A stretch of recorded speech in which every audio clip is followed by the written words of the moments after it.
Let us begin by understanding what human resource development, or HRD in short, really means. Okay, so in simple terms, you can think of HRD as something that helps your employees grow. Okay, and when you say grow, it doesn't mean just professionally, but also personally. Personally as well as professionally, HRD helps employees grow. And why it does it? So that the entire organization can become more effective. Think of it like planting seeds of talent and regularly watering them with training, coaching, feedback, and support. So, what will happen? Over time, these plants or employees will grow into confident, skilled professionals who can help the organization achieve its long-term goals. Now, HRD, don't think of HRD as something about sending an employee to a weekend workshop and hoping for miracles. Okay, it is not like that. It is a very systematic and strategic process. It includes everything from mentoring and succession planning to performance management and talent development. Now, the main objective of any kind of human resource development strategy or function is that we are able to improve employees' productivity, improve their quality of life. Remember quality of life? We studied about it in MMPH 1. There was a whole chapter dedicated to quality of life, right? So HRD is one of the objectives of HRD is to improve that quality of their work life, support innovation, uh, also align the individual's goals with that of the company's vision, and most importantly, help the company stay competitive in a fast changing world. And all this by boosting their engagement, by helping or increasing the rate of retention, by helping the employees become adaptable and create a competitive advantage for the organization. So, you must have understood why HRD is so important today. First of all, it keeps your employees engaged, right? You know how we all get bored when we have to do the same task every day, right? HRD will give people something to look forward to, like learning new skills or getting into new roles or even getting promotions.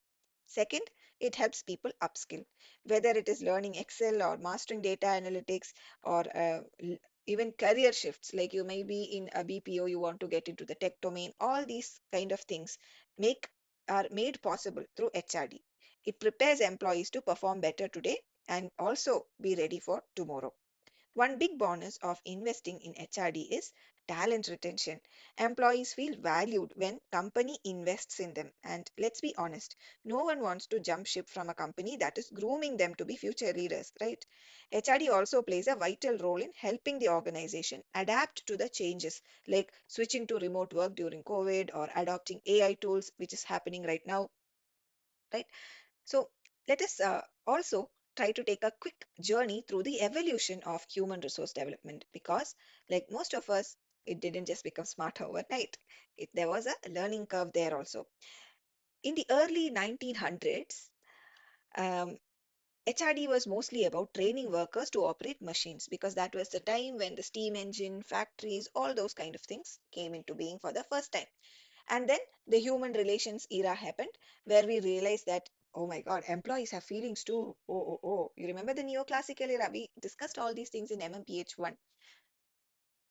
Okay.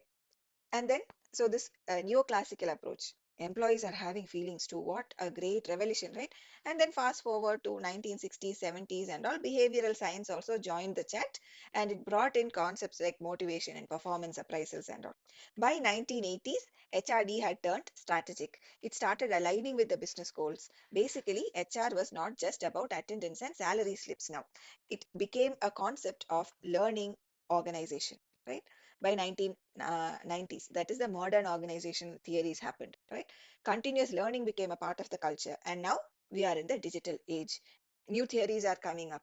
Okay, after a couple of years, new theories we will learn, which will include AI also in the picture. AI, e-learning, remote development, right? These things have completely reshaped HR practices, and sooner we will have new theories of management added to our courses. But HRD is not without challenges. One common issue that any management concept you can think of, one of the most common challenges, repeating challenges, is resistance to change. Employees hear the word training and immediately they might start planning their sick leave, right? And then there is the issue of limited budgets, especially in small companies where training might mean watch a YouTube tutorial or go do some course in Udemy and things like that. Aligning HRD with business goals can be tough, especially when each department thinks that their work is more important than the other departments. Measuring the return on investment in HRD is also a very tricky area. After all, how can you put a price on improved teamwork or better decision making? It is very difficult, right? And let's not forget about the importance of technological adoption, the challenges that come with adopting new technology. Because you see, some employees might still be struggling with logging into Zoom or forgetting about how to navigate the LMS platform. It takes time, especially if they are senior employees, it could take a little bit more time. There are also cultural differences, especially for companies that have global teams.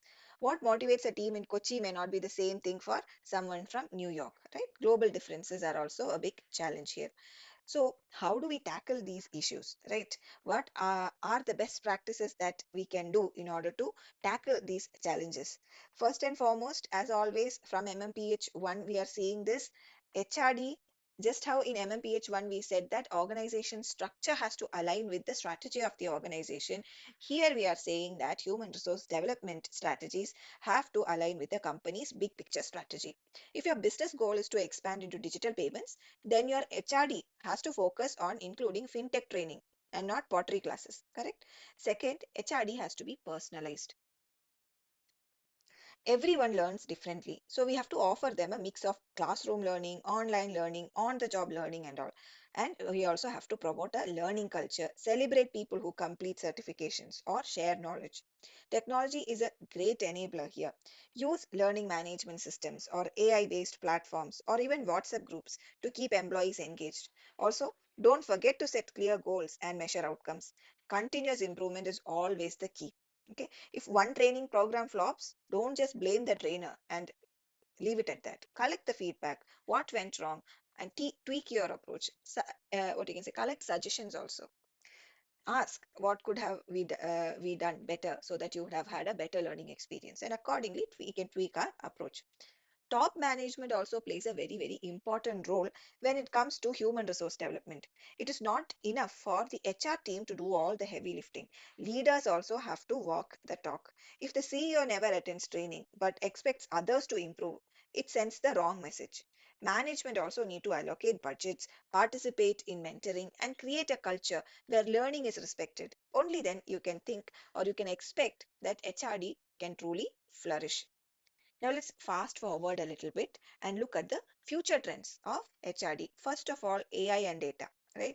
AI and data is going to make learning more personalized. Imagine that a system says, hey, you're great at Excel, but weak in PowerPoint. So here is a 2-hour micro course just for you. Okay. It is happening, already happening in most companies. And it is a great initiative as well, right? So that is the first thing. Second is soft skills. Soft skills, while machines can do calculations, they can't manage a team or they can't resolve conflict over biryani in the lunchroom, right? HRD has to focus on a lot of things: emotional intelligence, communication, adaptability, just to name a few. These soft skills are important. Continuous learning culture is becoming a business necessity. There is nothing like study once and work forever mindset now, not even for teachers, right? It is now learn, work, upskill, repeat, right? Also, remote work is there. Remote work is growing. Human resource development will have to teach employees how we can manage virtual teams, how we can collaborate online, and how we can avoid Zoom fatigue, right? A lot, many people nowadays, since the onset of this large scale remote working, are mostly stuck doing Zoom calls or Teams calls, right?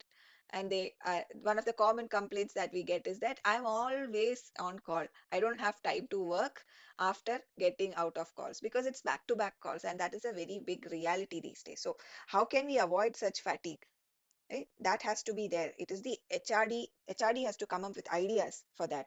And of course, employees well-being is also gaining a center stage. Burnout is real, right? Burnout is absolutely real. HRD programs have to include stress management, mindfulness, and even yoga sessions. And most companies, large companies, are doing it already.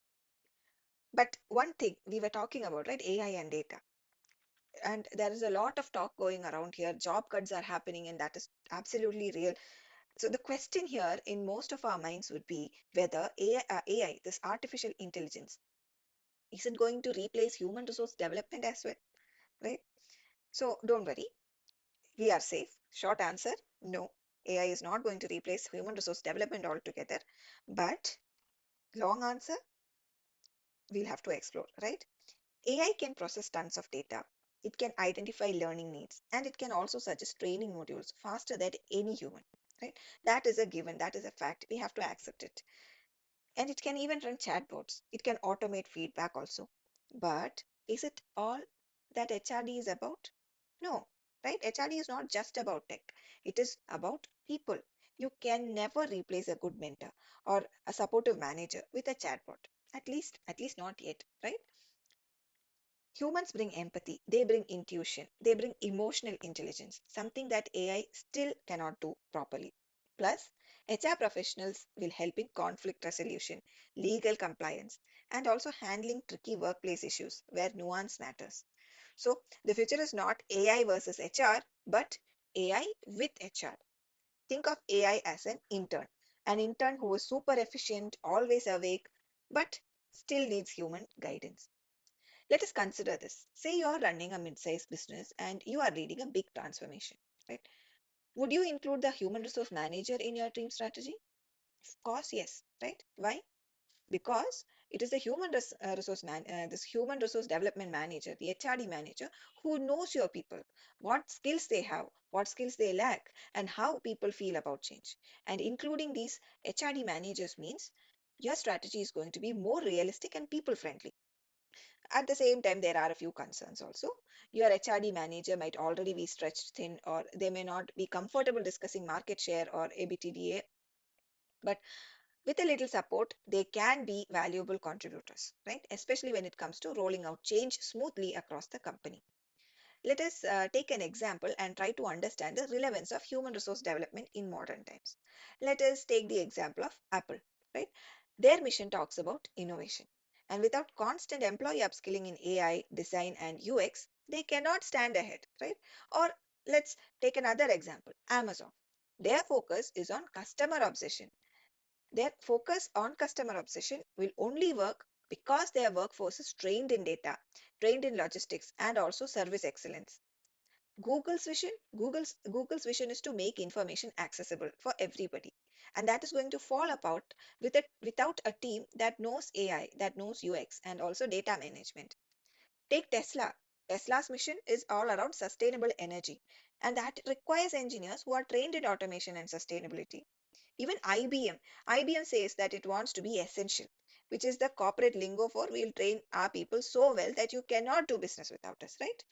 So HRD, I want you guys to understand it is not just relevant, but rather it is very critical to turning a company's vision into reality. This is one, if you ask me, what is the one thing that I have to take away from this entire session is just this.